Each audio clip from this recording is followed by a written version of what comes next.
김시습의 금오신화 해설하도록 하겠습니다. 김시습의 금오신화는 문학사적으로 이 의의가 있죠. 어떤 의의가 있을까요? 조선 최초의 소설. 우리나라 최초의 소설이에요, 여러분. 그러면 소설 이전의 서사 갈래는 뭐죠? 소설이 안 되고 소설 이전의 이야기 갈래. 뭐죠? 옛날 이야기를 뭐라 그래? 설화라고 하죠. 설화가 소설이 된 거예요. 우리나라 최초의 소설이기 때문에 너무너무 중요하죠. 그래서 금오신화는요, 뭐 강조를 아무리 해도 지나치지가 않고요. 우리나라 최초의 소설이고 한문으로 된 한문 소설이 되겠습니다. 게다가 전기 소설이라고 했는데 전기는 뭐냐면요, 기이한 것을 전하는 거예요. 그래서 기이한 것을 전하는 소설이 됐고요. 그 다음에 우리 중국의 구우라는 사람이 그 전등신화를 썼어요. 그런데 거기에서 중국의 그 구의 전등신화도 요 전기소설이거든요. 근데 거기에서도 좀 영향을 받았고, 그 다음에 우리나라의 전설 발레에서도 좀 영향을 받았어요. 자, 그러면 기이한 것을 전하고 그 다음에 전설에서도 영향을 받는다고 했는데, 전설은 결말이 어때요, 여러분? 옛날 이야기 갈래 중에 전설 결말이 어떻죠? 반드시 비극적 결말이잖아. 그래서 그런 영향을 좀 받았어요. 그래서 원래 여러분들이 알고 있는 고전 소설은 전부 다 해피엔딩이잖아. 행복한 결말인데 우리 김시습의 금오신화는 좀 비극적인 경우로 끝나는 것이 많아요. 좀 기이한 면이 있기도 하고 비현실적인 면도 있고요. 자, 어떤 점이 그러하느냐, 얘는 김시습의 생애를 또 빠뜨고는 얘기를 할 수가 없습니다. 김시습은요, 조선시대 최고의 천재죠. 얘가 3살 때 한시를 썼대요, 여러분. 3살 때. 그것도 만 3살이 아니잖아요. 조선시대 때 만 나이가 어딨어. 그냥 3살이지. 뭐 36개월 미만, 한 20몇 개월 됐을 때 걔가 한시를 썼대. 한자를 쓰기도 힘든데, 한자를 알기도 힘든데 한문으로 시를 썼다니 이게 가능하냐? 엄청난 천재죠. 그래서 김시습이요, 세종대왕님께서 아시죠? 세종대왕이 어렸을 때부터 야, 김씨 누구누구 아들이 그렇게 똑똑하댄다 해가지고 엄청 예뻐했대요. 그래서 그런 일화도 있죠. 세종대왕이 어린 김시습이를 불렀대. 그래가지고 이것저것 질문을 했는데 아우, 이 새끼가 기똥차게 대답을 너무 잘하는 거야. 그래서 너무 예뻐가지고 마지막으로 내가 문제를 하나 낼 테니 네가 해결을 해보거라. 내가 너에게 비단 몇 피를 하사할 텐데 그거를 누구의 도움도 받지 않고 혼자서 집으로 가져갈 수 있겠느냐 물어봤대요. 그랬더니 김시습이 무릎을 딱 치면서 너무 쉽죠. 그러더니 비단을 탁 털어가지고 허리에 묶어 주주주 집으로 갔다는 그런 썰이 있습니다, 여러분. 똑똑하지? 비단을 이렇게 들으면 못 들잖아. 근데 허리에 묶어서 끄고 가면 집으로 가져갈 수 있잖아요. 그래서 뭐 그런 천재성이 있더라. 그래서 김시습이 어렸을 때부터 총애를 받으면서 얘도 역시나 임금님께 충성하기 위한 꿈을 무럭무럭 키워가고 있었죠. 그런데 아이고, 문종은 금방 죽어버리고, 그리고 단종을 패밀시키고 누가 왕이 됐어요? 세조가, 수양대군이 왕이 됐잖아요. 그쵸? 그래서 개유정난, 뭐 문학사에서 빼놓지 않고 등장하는 개유정난이 발생을 했잖아요. 그래서 김시습이가 나 이런 들은 놈은 세상에서 나 도저히 정치할 수 없어. 그래서 산에 은거를 해버렸답니다. 세상을 등져버리고 그때 창작한 소설이 금오신화예요. 자, 그러면요, 김시습은 능력이 굉장히 출중하죠. 그런데 그 능력이 있는데 그거를 세상에서 쓰기 싫어하죠. 이 주인공이 다 그래요. 능력은 되게 뛰어난데 내가 그 사랑하는 님, 즉 단종 있잖아요. 그 단종에 대한 애정은요, 단종이 이미 죽고 없잖아. 그래서 귀신과의 사랑으로 나타나기도 하고요. 그러니까 한마디로 얘가 그렇게 사랑하는 그런 여인들이 왜 귀신이냐, 그게 이제 이미 죽고 없는 단종에 대한 의리라는 거죠. 그 다음에 나의 능력은 이 현실 세계에서 펼치기가 싫어. 내가 능력이 없어서가 아니야. 그래서 현실에서는 능력을 펼치지 않는 주인공이라든지 그런 게 이 김시습의 생애와 너무나 닮아있죠. 자, 김시습 대표적인 생육신 중에 하나죠. 생육신이라는 말 속에서는 단종에 대한 의리를 지키고자 하였다와 같은 급이에요. 그래서요, 우리 개유정난에서 김시습의 님이 단종일 수 있다라는 점, 그 다음에 김시습의 생애와 관련해서 여기서 주인공이 능력은 있지만 세상과 등졌다는 것.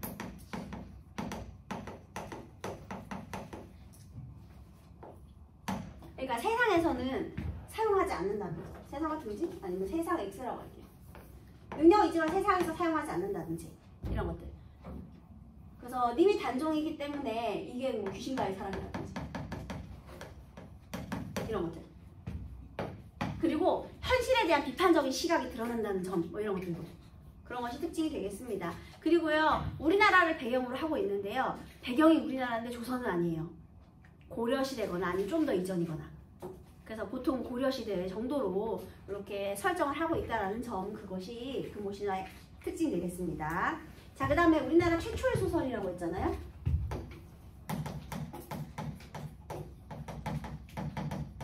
그러면 최초의 소설, 그러면 얘가 설화와 대비되는 소설만의 특징이 분명히 있어야 되겠죠. 설화는 이야기 전달 위주예요. 그런데 소설은요, 전달하는 게 아니라 이제 그 등장인물이 하나하나 숨을 쉬기 시작해요. 그래서 일단 구성이 복잡해지고요. 복잡한 구성. 그 다음에 자아의 세계화가 일어나요. 자아의 세계화. 선생님이 이 자아의 세계화라는 말은 이렇게 이해하라고 했죠. 세계의 질서에 대항하는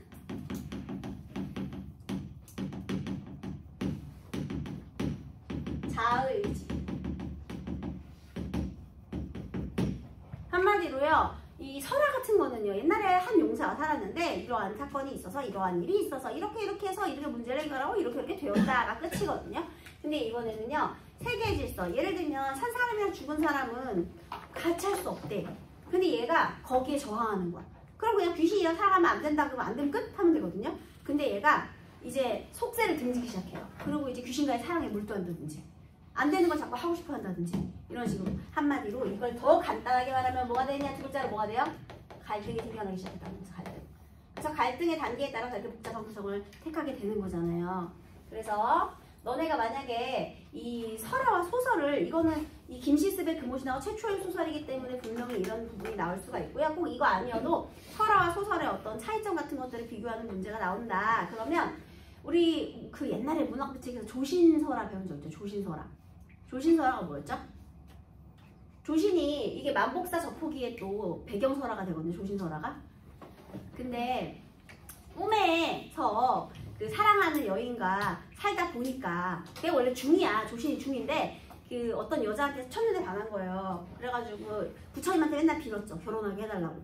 그랬는데 그 여자가 다른 사람한테 시집가게 된 거야. 그래서 막 부처님 원망하면서 울다 잠이 들었거든요. 내 소원도 안 들어주고 중인데 이미 세속적인 욕망을 탐했다는 데서 문제가 심각하죠. 그런데 갑자기 그 여자가 꿈속에 찾아왔어. 사실은 나도 널 본 순간 첫눈에 반했다. 근데 나 부모님 때문에 억지로 시집갔다. 나 도망쳐왔으니까 우리 다시 부부하자. 그래가지고 50년 동안 살아요. 근데 살다 보니까 너무 가난해. 찢어지게 가난해. 그래서 첫째는 굶어 죽고 막둥이는 걔한테 물리고, 그래서 결국은 둘둘 데리고 이별하면서 끝나는데, 둘둘 데리고 우리 따로 떨어져서 갑시다 했더니 조신이 너무 기뻐하는 거야. 그러고 나서 이제 꿈에서 깼거든요. 근데 자기가 생각해보니까 세속적인 욕망이 다 너무 더럽게 느껴졌대요. 그래서 그게 구운몽의 배경설화가 되고요. 그 다음에 또 모든 몽유롭게 소설들 있죠. 현실 꿈, 현실을 거치는 모든 소설들이 다 그 배경이 됩니다. 배경설화가 돼요. 근데 거기 이 설화는요, 조신이 그냥 이렇게 했다의 전달만 있죠. 그죠? 근데 걔가 거기서 무슨 내적 갈등을 일으켜가지고 막 심각하게 번뇌하고 고민하고 이런 게 없잖아. 그냥 사건을 전달만 하잖아요. 근데 여러분 구운몽 보세요. 성진이가 얼마나 고민을 심하게 합니까? 그쵸? 소유와 성진이. 걔네들이 내적 갈등이 되게 심하잖아요. 그러니까 그런 갈등이 두드러지면 소설 갈래가 되는 거예요. 그러니까 이 갈등이라는 말을 좀 어렵게 하면 자아의 세계와 세계의 질서에 대항하는 자아의 의지, 이렇게 되는 겁니다. 세계의 질서에 대항한다가 얘들아, 세계에서 나한테 시키는 대로 하기 싫은 거죠. 시키는 걸 하기 싫으면 갈등이 생기는 거예요, 여러분. 그게 갈등이잖아. 누군가 원하는 대로 내가 되지 않는 게 갈등이 되는 거죠. 그래서 이거 어렵게 생각하지 마시고요. 갈등은 그냥 이런 말이다, 똑같은 말이다, 깊이 생각 안 하셔도 됩니다, 여러분. 이렇게 이해하세요. 이런 말이 고기 문학이론으로 자주 등장하니까요. 자, 우리 아마 만복사가 포기하고 이생주장전 많이 들어보셨을 거예요. 그쵸? 만약에 김시습의 금오신화가 나온다? 선생님이 조심스럽게 나머지 셋 중에서 기출이 될 거라고 꼽아보겠습니다. 왜냐면 얘네들 너무 유명하니까요. 오늘 만복사전 포기를 배우긴 할 건데요. 여기 있는 요소들이 얘가 다 마찬가지예요. 선생님이 지금 짚어준 요소, 바로 이런 것들. 이제 김시습의 생애가 사육신과 관련해가지고 생육신과 관련해서 보기로 나오고 그 다음에 이런 것들을 이렇게 적용해서 해설하는 문제를 낼 수 있어요. 일단 만복사에서의 저포내기 이거는 이때 여기서 배우고요. 이생규장전. 이거 만복사는 절인 거 아시죠 여러분? 저포는 그 주사위, 마작 이런 거예요. 그러니까 내기를 했다는 거예요. 누구랑 내기했을까요? 부처님과. 그러니까 여기에 있는 이 양생이요. 부처님한테 여친소 내기를 걸거든요. 얘가 흑수저인데 결혼을 하고는 싶은데 옛날에는 집안끼리 결합하는 거라 흑수저는 결혼하기가 힘들어요. 그래서 나 여친소 해줘라 해가지고 저 내일 지 혼자 해. 내가 이었지롱 그러니까 약속 지켜갖고 뒤에서 불당 뒤에 숨어가지고 지켰는데 어떤 예쁜 여자가 오는 거야. 내 건가? 해가지고 걔를 막 이렇게 하는 그런 내용이에요. 좀 이따 볼게요. 그다음에 이생규장전은요. 얘는 이제 주인공이 얘는 양생.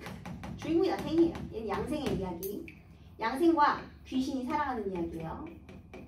당연히 어떻게 될까? 귀신과 사랑하다가 어떻게 될 것 같아? 귀신은 귀신 나라로 가고 나는 현실에서 남아있다 시름시름 앓다가 어떻게 되는지 몰라요. 그러니까 비극적이야 말이죠.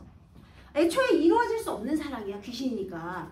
자, 그 다음에 이생규장전은요. 여기서는 규장, 얘가 규가 엿볼 규예요 여러분. 그 다음에 장은 담장입니다. 이생이 담장을 못 봤어요. 이생이 담장을 못 보니까 또 거기에 겁나 예쁜 최씨 여인이 있네. 이거는 주인공이 이생인데요. 이생과 어떤 여인이 사랑을 해요. 근데 잘 되나 싶었어. 그런데 이번엔 띠로리 전쟁이 났어요. 그래서 얘가 순결을 지키기 위해서 여인이 되졌어. 귀신으로 환생. 요즘 유행하는 폐기물 환생물. 이거 폐기물은 아니고 환생물이네요. 그래서 얘가 다시 돌아왔어. 나 좀 억울한데? 나 귀신이지만 받아줄래? 오 땡큐. 또 받아줘요.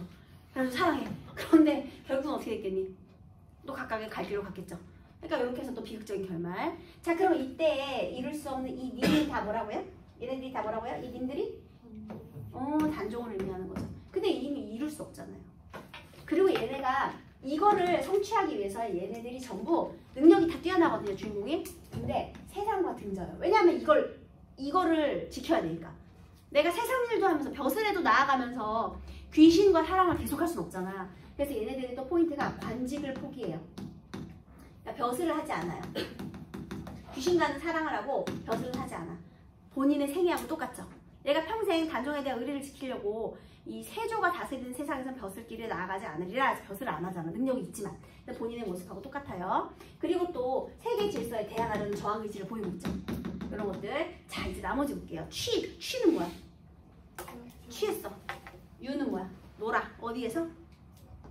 부벽정에 가서 노는 거예요. 이제 정자에 올라갔어요. 부벽정 어디냐면 평양에 있어. 평양. 이게 배경이 다 고려시대거든요. 그래서 여기 개성에 사는 사람인데 이 추 부벽정기의 주인공은요. 이 홍생이에요. 이 이름도 홍생이에요. 자, 이 홍생이요. 취해서 부벽정에서 논 기록이 있거든요. 근데 홍생이 이번에 누굴 만나면 기씨 여인을 만났어요. 기씨? 기씨? 얘들아 뭐가 생각나니? 기자왕 생각나잖아. 기자조선 이런 거. 이 기씨 여인은 어떤 여인이냐면요. 얘가 기자왕의 딸이에요. 그런데 위만이 기자조선을 망하게 했거든요. 근데 그 위만 그때 기자조선 망할 때 희생당한 거야. 근데 갑자기 난 조선의 공모다 이런 사람이 나타나가지고 얘를 선녀로 만들어줘요. 그래서 얘가 사실은 선녀예요. 그런데 인간 세상을 잊지 못했어. 원래 선녀인데. 그래가지고 얘도 잠깐 인간 세상 구경 왔어. 근데 거기서 누굴 만났어? 홍생을 만났어. 봐봐. 여기에 있는 옆편데 또 사람이 아니죠. 사람이 아니에요. 이건 선녀. 천상계인이. 그래가지고 둘이서요. 이번에는 역사의식에 대한 토론을 드러내요. 그러니까 벌써 기자조선 나왔다는 것부터가 엄청난 역사의식이죠. 그래서 그렇게 놀고 사라지는 그런 내용인데 이것도 이번에는 여기는 역사의식이 되게 강조돼요. 역사의식이 강조된다는 건 현실 비판적이라는 뜻이죠. 누굴 비판해? 세조 비판하겠지. 현실 비판처럼. 이런 성격이 되게 강해요. 자, 그 다음에 남연부주지하고 용궁무연로 이제 얘네들이 비슷한데요. 얘들아, 남쪽에 염은 불이에요. 불이 있고 떠 있는 곳이에요. 떠 있는 곳. 한마디로 남연부주는 지옥입니다. 한마디로 지옥 기행문이에요. 지옥 기행문. 자, 남연부주지 아버지는 지옥에 갔다 온 건데요. 이번에 일이 박생이에요. 이번에는요, 박생이요, 여인을 만나는 건 아니에요. 얘가 지옥에 갔잖아요. 그래서 박생이 염라왕과 염라대왕, 지옥의 대왕이죠. 반론을 펼쳐요. 그래서 결국 반론을 펼치고 인정을 받아서 야, 너 내 뒤를 이어서 염라국의 왕이 되거라 해요. 근데 뭐 깨보니까 꿈이었겠지. 꿈이었다. 여기서 지옥을 방문하고 용궁을, 여기는 용궁의 부연, 잔치를 방문한 기록이거든요. 여기는 지옥이고 여기는 용궁이에요. 그런데 얘는 둘 다 공통점이 목유록으로 돼 있어요. 얘는 그냥 취해서 노는 거지 목유록은 아니죠. 얘도 목유록, 만복사 저포기 이것도 목유록은 아니에요. 꿈은 아니야. 근데 얘가 목유록이야. 요 두 개가. 그 다음에 그러니까 현실 꿈 현실이라는 거죠. 왜냐하면 지옥이랑 용궁 가려면 현실에서는 못 가지. 이거 꿈으로 가야지. 그치? 그리고 얘네들의 포인트는 이번에는 여기 용궁부연록에서는요. 이번에는 한생이 등장하거든요. 개성에 사는 한생. 근데 이번에는 용왕. 그 다음에 용왕의 뭐 딸도 나오기는 하는데요. 애정을 펼치는 건 아니에요. 근데 이제 얘네들이랑 이야기를 해요. 그래서 여기서 시를 막 짓고 막 그러거든요. 근데 요 포인트는 뭐냐. 여기서 이 염라국하고 그 다음에 이 용궁하고는요. 현실이 아니죠. 얘네들이 능력은 뛰어나. 근데 현실이 아닌 이 세계에서 능력을 펼친다는 거죠. 이게 여기서 두려워요. 여기는 애정사가 중요한 게 아니야. 여기는 주인공이 중요해. 이 주인공은요. 능력은 있지만 그 능력이 세상에서는 발휘되지 않고 능력을 이 세계에서만 발휘가 돼요. 그러니까 이게 또 김신습의 생애, 현실 비판적인 생각과 관련이 있겠죠. 그래서 혹시 만약에 이런 것들이 나오면 인물의 말하기 방식이라든지 아니면은 김신습의 생애와 관련해서 이 주인공의 특징을 묻는 문제가 충분히 나올 수 있겠죠. 그 다음에 또 이 소설 갈래 관련된 설화와 소설의 차이를 묻는 문제가 나올 수 있고요. 그래서 만약에 김신습의 금오신화 관련돼서 나오면 요것만 이제 기억하면 어떤 게 나오든 다 맞출 수 있을 거야, 얘들아. 자, 그러면 오늘은 만복사서 포기를 한번 읽어보도록 하겠습니다. 안팎의 줄거리. 전라도 남원에 양생이라는 총각이 살고 있었다. 일단 얘들아 배경이 우리나라죠. 그래서요, 우리 보통 고전소설은 다 뭐 중국, 특히 고대 중국, 명나라 막 이럴 때를 배경으로 하는 게 많잖아요. 근데 이렇게 우리나라의 주체성을 살리고 있다. 왜냐면 배경과 인물이 다 우리나라 사람들이니까요. 이것도 금오신화의 특징입니다. 물론 조선시대는 아니에요. 그는 일찍이 부모님을 여의고 만복사에서 방학한을 얻어 외롭게 살고 있었다. 한마디로 흙수저란 얘기죠. 부모님이 없잖아요. 결혼하기 힘들어요. 달이 밝은 어느 날 시 두 수를 지어 부르니 배필을 얻고자 할 때 어려운 점이 있느냐는 이상한 말소리가 공중에서 들려왔다. 기이하죠, 여러분. 이상한 말소리. 기이합니다. 그 이튿날은 마침 3월 24일이었다. 해마다 이날이 되면 그곳 마을에 많은 청춘 남녀들이 을의 만복사를 찾아가 향불을 피우고는 각기 제 소원을 비는 풍습이 있었다. 이날 양생은 저녁에 기도가 끝나자 법당에 들어가서 솜에 깊이 간직하고 갔던 저포를 꺼내어 불전에 던지기 전에 먼저 소원을 빌었다. 자, 지금 그래서요, 요 만복사 저포기 이제 내기의 시작입니다.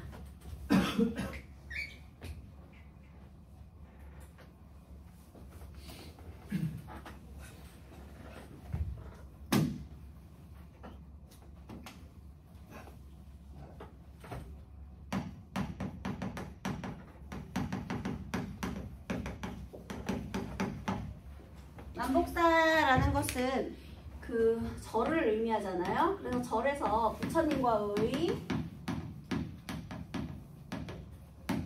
저포내기인데요. 자, 여기서 소원을 비는데 부처님 선생님이 부처님을 또 잘 그리셔요, 여러분.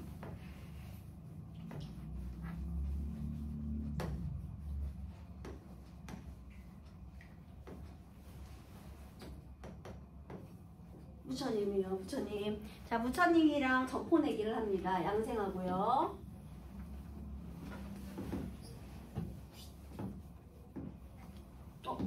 네. 왜냐하면 고려시대를 배경으로 했기 때문에 상투를 틀지 않았습니다, 여러분. 고려시대가 배경이에요. 고려 사람들 이런 모자 같은 거 쓰고 있잖아요. 그래서 이제 여기서 저포내기를 한 거야, 둘이.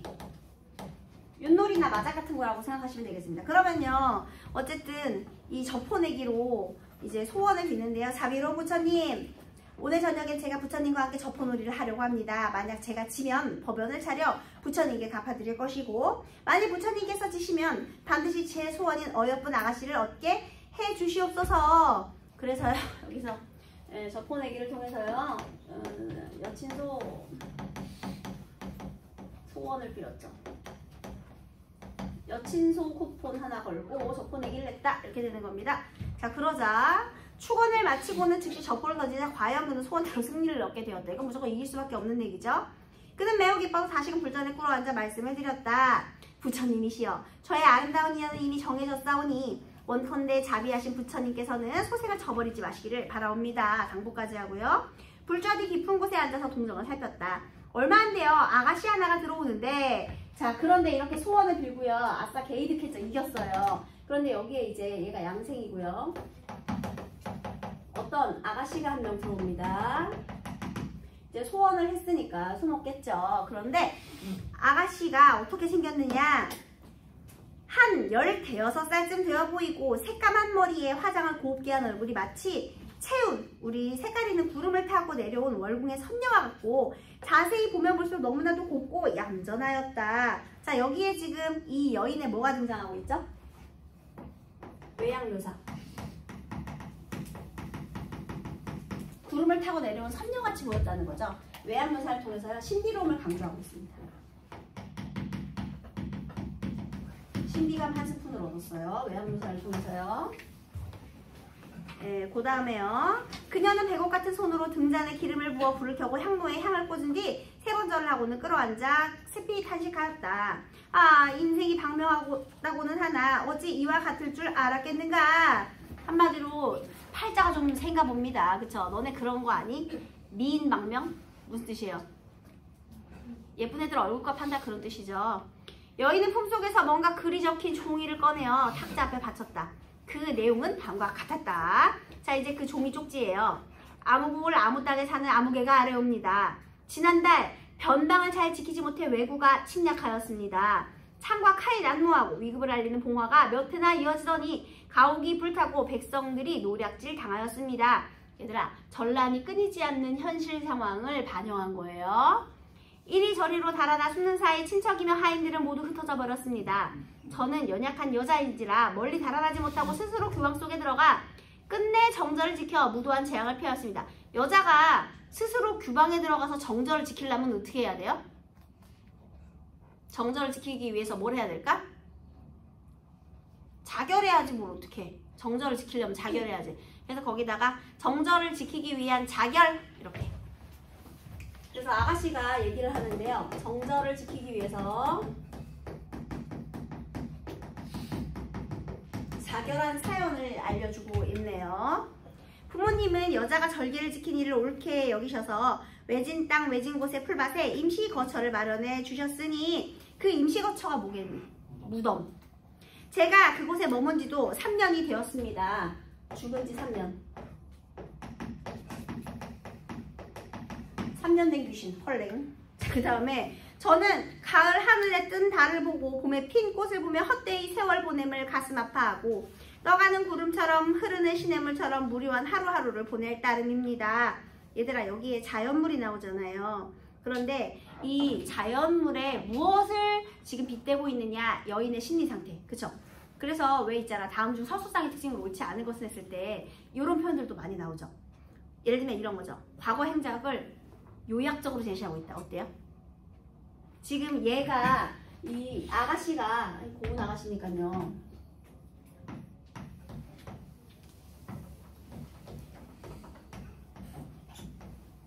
네, 고운 아가씨가 굉장히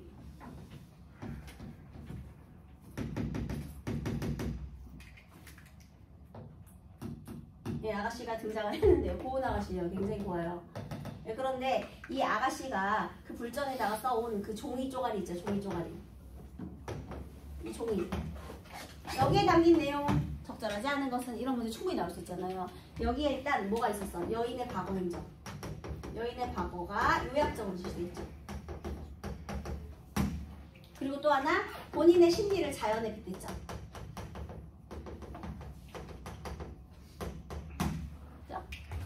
이 부분. 그 다음에 텅 빈 골짜기 깊숙한 곳에서 기구한 제 운명에 한숨 짓고 좋은 밤을 홀로 지새우며 오색 찬란한 난새가 혼자서 추는 춤에 마음 아파합니다. 그리고 본인을 뭐에 빗댔어요? 아름다운 새에 빗댔죠. 혼자 추니까. 아름다운 새는 혼자 있잖아요. 그래서 여인 본인을 뭐에다가 빗댔다? 아름다운 난새에 또 빗대고 있죠. 새, 자연물에 빗대고 있잖아요. 그죠? 그 다음에 날이 가고 달이 갈수록 제 넋은 녹아 없어지고 여름밤 겨울밤마다 애간장이 찢어집니다. 한마디로 겁나게 외롭다는 얘기네요. 바라옵나니 부처님이시여 제 처지를 가엾게 여겨주소서. 제 앞날이 이미 정해져 있다면 어쩔 수 없겠으나 기구한 운명일 망정 인연이 있다면 하루빨리 기쁨을 얻게 하시어 제 간절한 기도를 버버리지 말아주소서. 자, 얘가 말하는 그 기쁨은 뭐예요? 이 내용은 뭐예요? 인연을 소개시켜달라. 아니 부처님이 한테 내가 여친소 소원을 빌었는데 어떤 예쁜 여자가 들어오더니 자기 소원은 남친 소래. 남친을 소개시켜달래. 그러면 양생이 어떻게 생각할까? 부처님이 정해준 짝이 전연이네. 쟤네 내 인연이네. 얘가 지금 이거 있잖아요. 숨어서 여기 불전이거든요. 불좌. 부처님이 여기 이렇게 상이 있는 거야. 여기 숨어서 지금 이러고 보고 있는 거예요. 이렇게 뒤에서 흐뭇했겠지. 예쁜 여자가 들어와가지고 남자 소개시켜달라니까. 그치? 그래서요 지금 굉장히 이제 기뻐할 겁니다. 여인은 소원이 담긴 종이를 던지고 목매어 슬피 울었다. 양생이 좁은 틈 사이로 여인의 자태를 보고는 정을 욱누르지 못하고 뒤쳐나가 말했다. 아주 첫눈에 반했죠. 좀 전에 부처님께 글을 바친 건 무슨 일 때문입니까? 알고 물어보는 거죠. 양생이 종이에 쓴 글을 읽어보더니 기쁨이 얼굴에 가득한 채 이렇게 말했다. 왜? 네 소원 이꼴 내 소원. 소원이 동일하잖아요. 같은 소원이죠. 그래서 양생은 종이에 쓴 글을 읽어보더니 이제 기뻤어요. 당신 도대체 누구시기에 이 밤에 여기까지 오셨소? 이제 궁금하니까 이제 호구조사 해야죠. 그녀는 대답했다. 저도 역시 사람입니다. 저를 의아한 눈으로 보시지 마십시오. 무슨 소리예요? 누가 사람 아니라고 그랬어? 근데 갑자기 여기 괄호해 볼래요? 갑자기 왜 이제 도둑이 제발 저린다고 하죠, 여러분. 여기서 나 사람이야. 이상한 눈으로 보지 마. 벌써 자기 사람 아니란 얘기지, 그치? 지금 뭐 하는 거예요? 자기의 정체를 숨기고 있는 거죠. 그쵸? 도둑이 제발 저리는 거고요. 정체를 숨기는 거예요. 정체 숨김.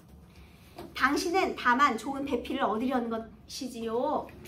이때 만복사는 이미 퇴락하여 승려들은 한쪽 구석진 골방으로 옮겨가 있었고 법당 앞에는 행랑만이 쓸쓸히 남아있었으며 행랑이 끝한 곳에 좁다란 판자방이 하나 있었다.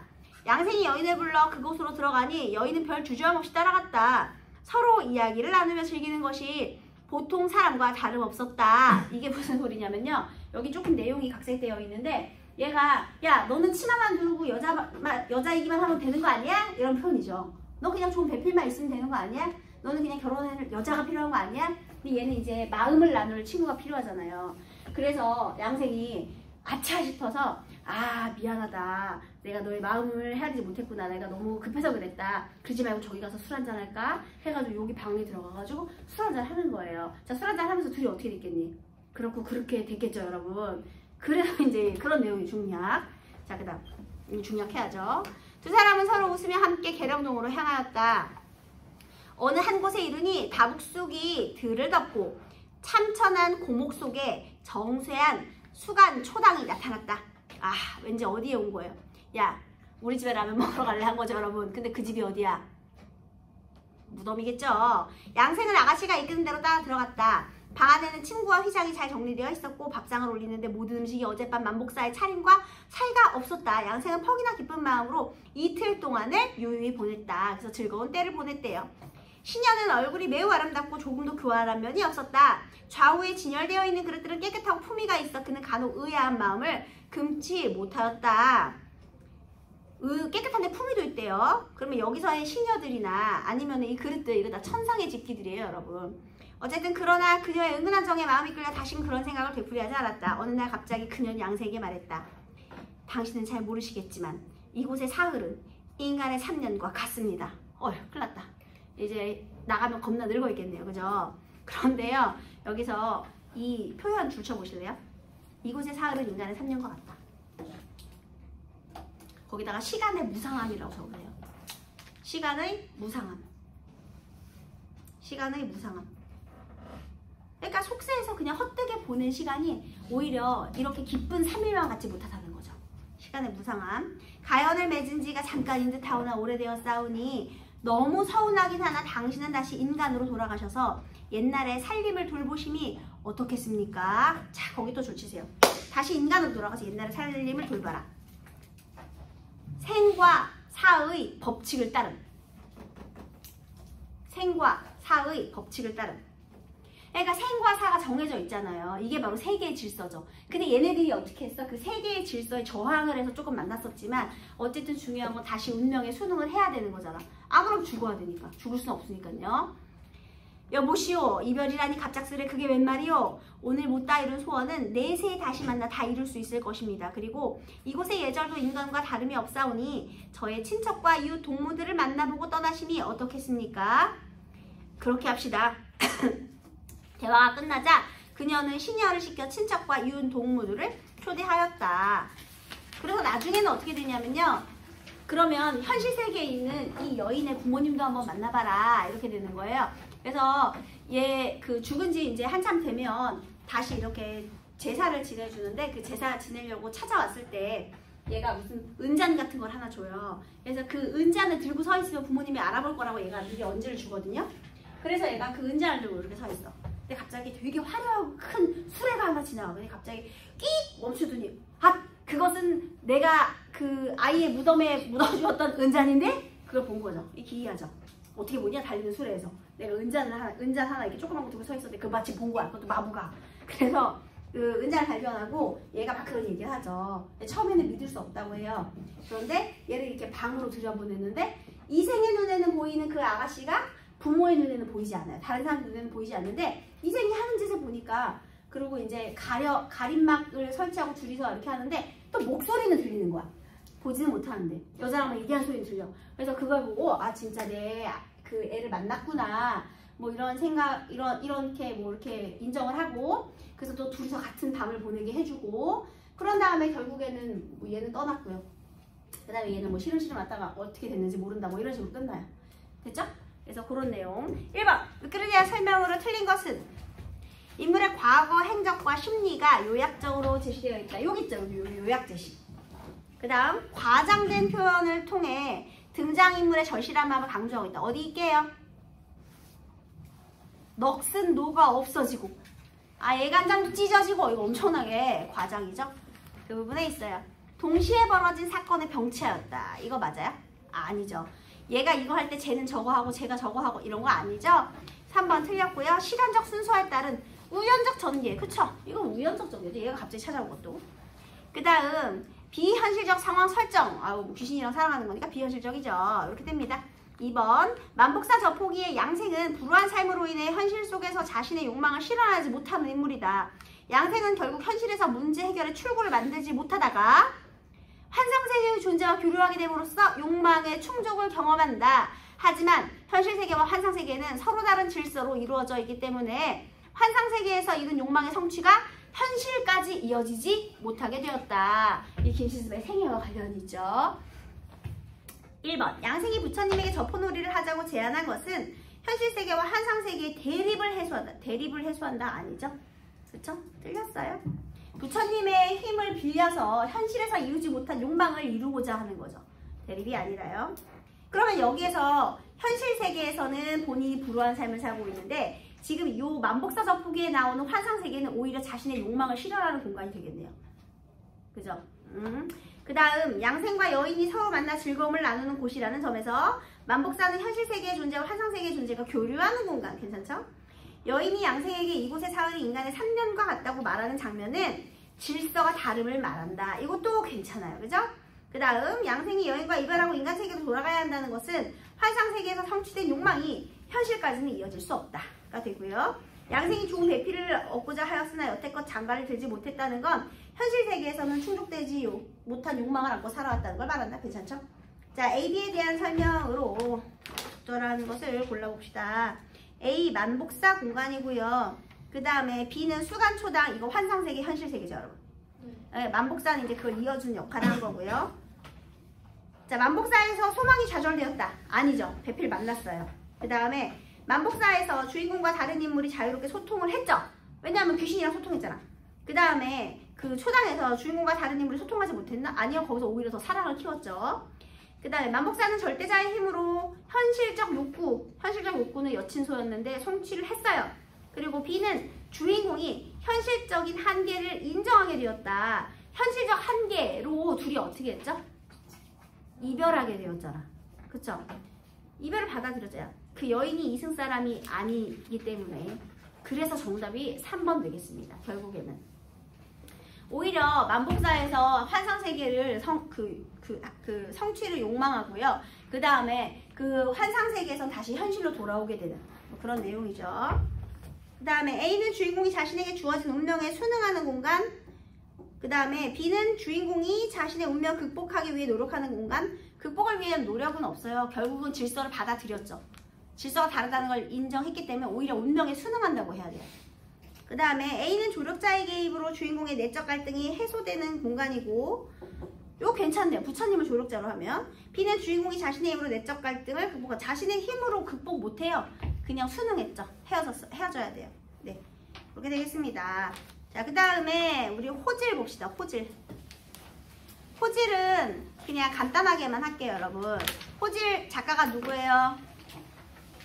박지원이잖아요. 그지? 호랑이가 질책하는 거예요.